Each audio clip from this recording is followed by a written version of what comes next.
પ્રકરણ 8 રામ રાખે તેમ રહીએ.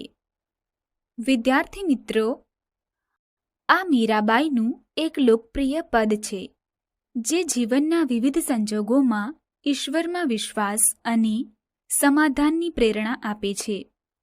આ કવિતામાં મીરાબાઈના જીવનના વિવિધ તબક્કાઓનો ઉલ્લેખ કર્યો છે.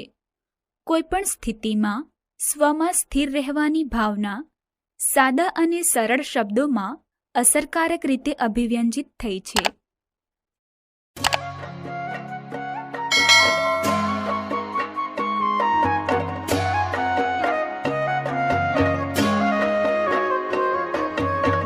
રામ રાખે તેમ રહીએ ઓ ધવજી, રામ રાખે તેમ રહીએ ઓ ધવજી, રામ રાખે તેમ રહીએ.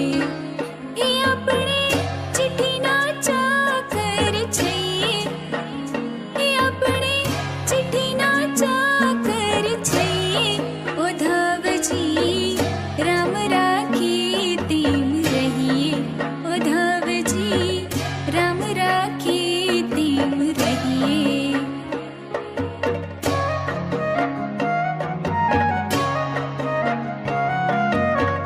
કોઈ દિન રહેવાની બાગ બગીચા તો કોઈ દિન જંગલ રહીએ. કોઈ દિન રહેવાની બાગ બગીચા તો કોઈ દિન જંગલ રહીએ. કોઈ દિન ભોજન શેરોને પૂરી તો કોઈ દિન ભૂખ્યા રહીએ ઓ ધવજી, રામ રાખે તેમ રહીએ ઓ ધવજી, રામ રાખે તેમ રહીએ.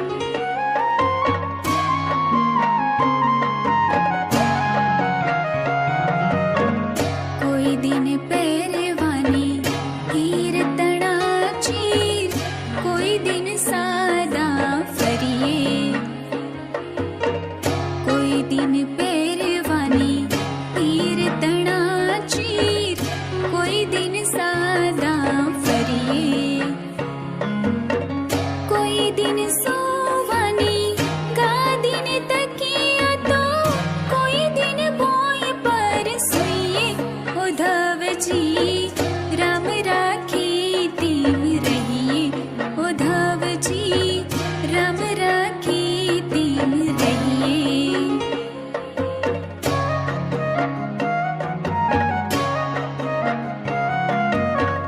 બાઈ મીરા કહી પ્રભુ ગિરિધર ના ઘર, સુખ દુઃખ સર્વે સહીએ. બાઈ મીરા કહી પ્રભુ ગિરિધર ના ઘર, સુખ દુઃખ સર્વે સહીએ. રામ રાખે તેમ રહીએ ઓ ધવજી, રામ રાખે તેમ રહીએ ઓ ધવજી, રામ રાખે તેમ રહીએ. આ કવિતામાં જીવનની વિવિધ પરિસ્થિતિઓનું વર્ણન કરવામાં આવ્યું છે, જેમ કે ક્યારેક બગીચામાં સુખી જીવન અને ક્યારેક જંગલમાં કઠોર જીવન, ક્યારેક મીઠો ખોરાક અને ક્યારેક ભૂખ, ક્યારેક ભપકાદાર કપડાં પહેરીને અને ક્યારેક સામાન્ય કપડાં, અને ક્યારેક ગાદી પર સૂવું અને ક્યારેક જમીન પર. જીવનમાં સુખ દુઃખ આવતા રહે છે અને આ બધું પ્રભુની ઈચ્છા અનુસાર જ બને છે. મીરાબાઈ અંતમાં કહે છે કે પ્રભુ ગિરિધર એટલે કે શ્રીકૃષ્ણમાં વિશ્વાસ રાખીને વ્યક્તિએ દરેક પરિસ્થિતિમાં સુખ અને દુઃખ બંને સહન કરવું જોઈએ. તેમના પદોમાં સરળતાની સાથે સમર્પણનો ભાવ સુંદર રીતે વ્યક્ત થયો છે.